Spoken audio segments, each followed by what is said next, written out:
What happens when the cover girl who once defined post-war elegance finally loses control of the narrative? Press play and step into the labyrinthine life of Barbara Daly Baekeland, the Vogue perfect model who married a plastics prince, entertained Daly and Tennessee Williams, and died beneath her own chandelier, stabbed by the son she adored. In the next few minutes, we trace her journey from a Cambridge childhood scarred by her father's suicide, through Fifth Avenue penthouses, Paris salons, and Moroccan scandals, to the 1972 Chelsea crime scene that turned the Bakelite dynasty into a nightmare headline. Expect hereditary obsession, high society betrayal, whispered incest, and the most chilling Chinese takeout order in true crime history. If you crave stories where glamour collides with tragedy and love morphs into lethal control, you've found your next binge. Like, subscribe and hit the bell so you don't miss a single twist in this jaw-dropping saga. Stay to the end for the untold aftermath, rare archive photos, and a psychological breakdown that even Hollywood couldn't script. The truth is stranger and darker than fiction.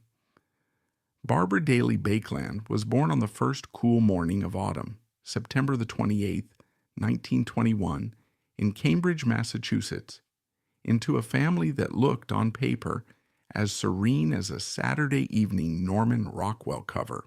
Her father, Francis Frank Daly, was a trim, cigar-scented advertising executive whose talent for slogans and dinner-table anecdotes earned him a corner office on Madison Avenue long before Cambridge locals realized how potent the new gospel of consumerism would become. Frank had come from Irish stock that believed education and charm were the twin engines of success. He possessed both in surplus. Barbara's mother, Nina "Nini" Dunn Daly, descended from genteel New Englanders who traded ancestral silver for social leverage, nurturing a hunger for status almost as keen as her daughter's eventual craving for attention.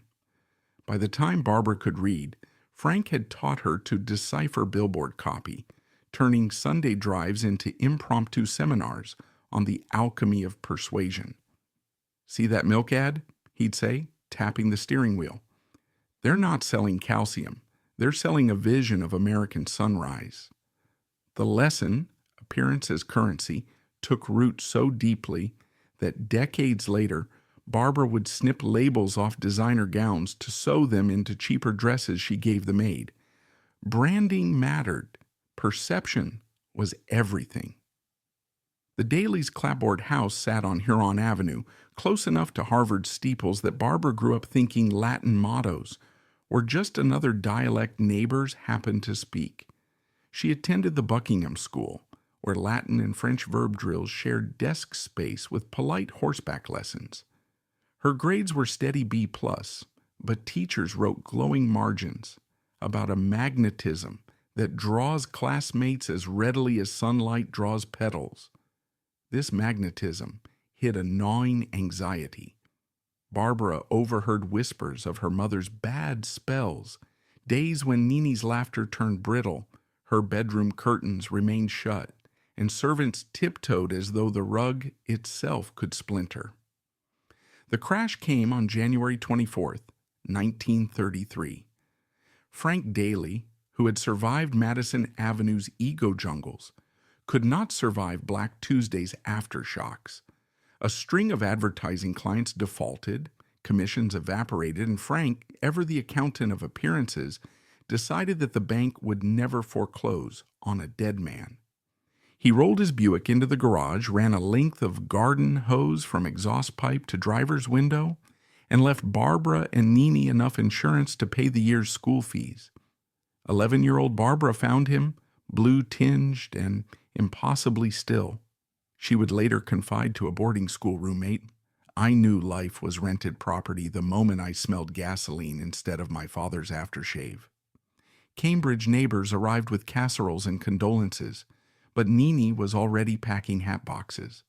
Within a month, Mother and daughter occupied a suite on the 16th floor of New York's Delmonico Hotel, a limestone palace where scandals rode the elevators as freely as chambermaids. The Delmonico lobby smelled of lilies and ambition. For Barbara, it promised reinvention. She entered the Brearley School wearing black crepe mourning and exited 3 years later with lipstick contraband in her blazer pocket and an accent polished to mid-Atlantic gloss. College brochures arrived. She tucked them into a drawer next to unused condolence cards. Hollywood called first. A family friend who owed Frank Daly favors arranged an introduction to a casting agent at 20th Century Fox. Barbara, 17, boarded the Super Chief in a Greyhound pantsuit and stepped onto a Los Angeles platform radiant enough to make assistants scatter like startled gulls. The camera adored her alabaster skin, but executives mumbled that her delivery still sounded too Brahmin.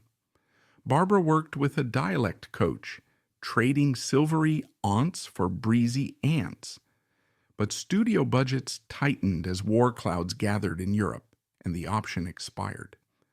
Undeterred, Barbara Daly was never deterred. She marched into the offices of Ford Models on Fifth Avenue, recited Frank's lessons on branding, and left with a 3-year contract. From 1939 to 1941, her face sold everything from Coty face powder to DuPont rayon stockings. Cecil Beaton captured her in profile, lines so classical fashion. Editors compared her to a cameo carving. Horst P. Horst orchestrated a shoot where Barbara's red hair, so incendiary it earned the shade name Baekeland Copper in one Paris salon, was lit like a bonfire against black velvet.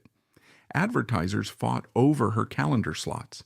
Still, modeling was a ladder to somewhere higher, and on an early spring evening in 1942, she climbed another rung by walking into the Stork Club on East 53rd Street.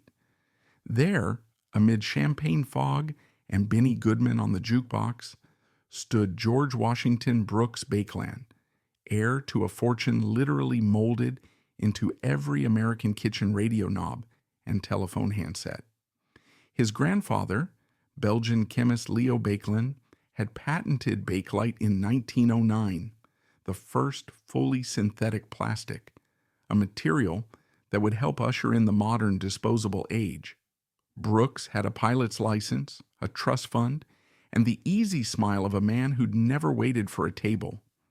Their courtship unspooled in snapshot vignettes worthy of a wartime propaganda reel.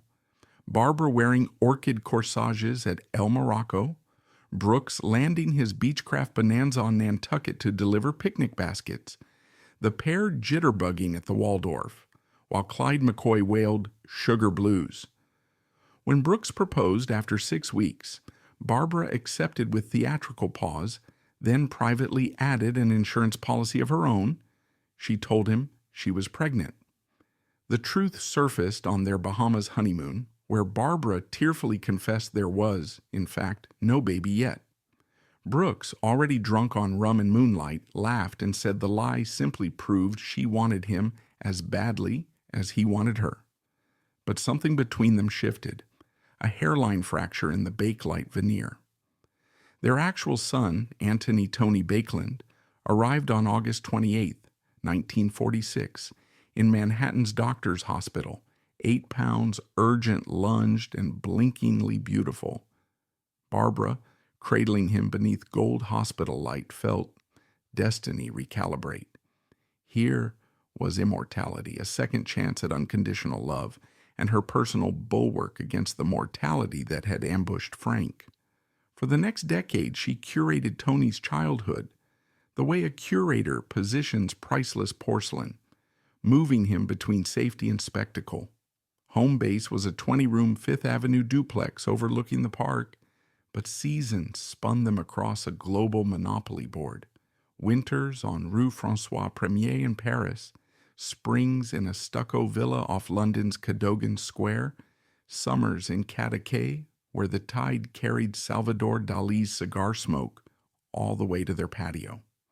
Zermatt chalets offered ski runs and après-ski fondue. The Swiss altitude could not thin their social oxygen. Dinner guests included poet John Ashbery, puzzling over Barbara's abstract watercolors, and Tennessee Williams reading pages of Camino Real by firelight while Tony built Lego cathedrals under the table. Barbara flirted with painting in earnest, studying color theory with French Fauvist Othon Fries's protégés, hosting week-long artist retreats in Cadaqués, where easels sprouted like wildflowers on the bougainvillea-clad terrace. Critics politely praised her assured brushwork, but privately admitted the canvases impressed more as conversation pieces than gallery anchors. What eclipsed Barbara's talent was her charisma. She could transform a still life critique into a Socratic salon with 2 sentences and a refill of Burgundy. Meanwhile, Brooks dabbled in venture deals, imported Spanish olives, post-war plastics for automobile dashboards, yet preferred transatlantic cruising to boardroom haggling. Rumors of discreet affairs trailed him from Capri to Capri, the Italian island, and the eponymous New York nightclub. But he always returned to Barbara's orbit, partly out of paternal duty, partly because no other hostess could conjure glamour with such effortless voltage. Their marriage became a global brand unto itself. Baekeland and Baekeland, purveyors of louche legend. The brand, however, hid hairline cracks. Barbara's cocktails multiplied from aperitif to anesthesia. Her mother's old shadows, manic elation followed by floor-level despair, began to seep through the satin upholstery of their drawing rooms. Staff reported hearing Mozart at dawn, volume cranked, Barbara scribbling epic to-do lists that included teach Tony Sanskrit and redecorate the Vatican. 2 weeks later, she'd barricade herself in a darkened bedroom, refusing even Tony's knock. Tony, for his part, oscillated between prodigy and problem child. At 7, he dismantled a Swiss watch to study its gears. At 9, he set fire to a model sailboat because he insisted it sailed better with drama. Boarding schools in England sent letters home citing brilliance, restlessness, and a propensity to punch classmates who mispronounced Baekeland. Psychiatrists eventually murmured about early-onset schizophrenia, prescribing Thorazine cocktails that dulled his brushstrokes, but not the voices he swore fluttered like moths behind his eyelids. In 1967, Tony vanished to Tangier searching, he said, for unfiltered reality. Brooks was in Geneva, smoothing a polymer contract. Barbara was in Paris debating chandelier heights with her decorator. When news reached her that Tony was living with Jake Cooper, an Australian vagabond whose magnetic grin unclenched doors all over North Africa, Barbara's response was kinetic. She chartered a plane, landed in Morocco in a cream Chanel suit, ill-suited to desert dust, and marched through the Medina as though filming her own rescue epic. She found Tony stoned on kif and blissfully smitten. The argument that spilled across hotel balconies involved tears, recriminations, and police when a passport technicality halted their exit at the French border. Barbara told friends she would fix her son. First came the brothels near Palma de Mallorca. Prostitutes lined up like weary cabaret dancers while Barbara, pacing outside, waited for a heterosexual miracle. When Tony emerged unmoved, she reportedly made her most desperate bid, shocking, unqualified, taboo. Accounts vary. Some claim she coaxed him into bed, others that he rebuffed her. Brooks, upon hearing rumors, did not ask for proof. His revulsion was instant. He packed for Zermatt with Tony's girlfriend Sylvie instead, initiating an affair that felt less like betrayal than retaliation. Barbara swallowed sleeping pills in Paris and survived. 2 months later, she slit her wrists at a London dinner party. Newspapers caught hints: heiress, hospitalized in mystery illness, but family lawyers massaged the truth into silence. Divorce proceedings began in 1968. Settlement conferences saw Barbara chained smoking through silken gloves, demanding not a penny less than 8 figures, while Brooks gazed at window washers 40 floors down, as though contemplating whether gravity might simplify negotiations. In the end, she accepted a generous annuity, but kept the Cadogan square flat and, crucially, custody of her son. The final 4 years read like a case study in mutual obsession. Barbara treated Tony as both muse and invalid, advocating for his abstract canvases at West End galleries, even as she trailed him to therapy sessions, arguing with psychiatrists that lithium dulled his genius. Tony, torn between resentment and dependency, painted frenetic cityscapes that critics praised for apocalyptic anxiety, then hurled turpentine cups at walls when voices whispered his mother's name. July 1972 brought first blood. During a lunchtime dispute over share portfolios, Barbara insisted Tony sign banking papers. Tony accused her of colonial control. He lunged with a bread knife. The blade grazed her bicep, drawing a line of red as thin as a seamstress's chalk. Neighbors heard screams. Police arrived. Barbara declined to press charges, telling constables, "He is ill, not evil." They filed a report anyway. 4 months later, London streets shook with early winter wind. On November 17th, Barbara attended lunch with her dear friend, Missy Harnden, at Daphne's in Chelsea, sipping Chablis, describing Tony's latest celestial blue canvases. She announced plans to throw a vernissage that would unleash him upon the art world. At 2:35 p.m., she kissed Missy's cheek and hailed a taxi home. Inside the flat, Tony paced barefoot, hearing strains of Sibelius no one else could hear. The argument ignited over his refusal to meet a new psychiatrist. Barbara's temper, primed by gin, detonated into a tirade about wasted talent. At 3:10 p.m., a carving knife left the butcher block stand, 1 thrust, penetration depth 3 inches, trajectory upward, severing the heart. Barbara collapsed onto parquet, a crimson halo expanding beneath her aubergine silk blouse. Tony dialed a Chinese takeaway, politely requested mooshu pork, then sat cross-legged by the record player until sirens converged. At trial, psychiatrists testified Tony's reality was as fragmented as shattered mirror glass. He pled guilty to manslaughter, citing diminished responsibility. Broadmoor Hospital became his postcode for nearly 8 years.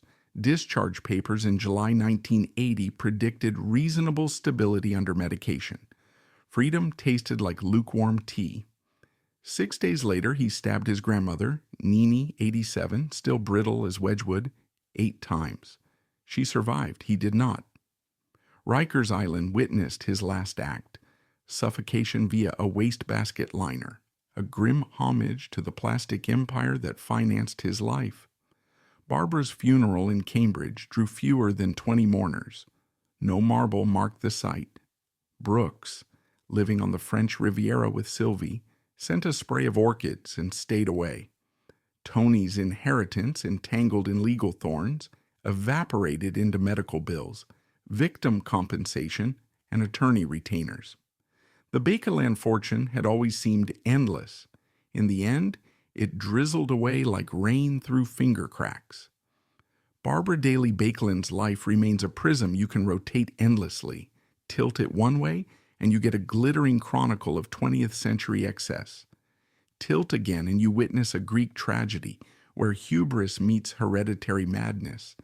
Tilt once more, and you glimpse an allegory warning every parent who tries, with best intentions, to sculpt a child rather than no one.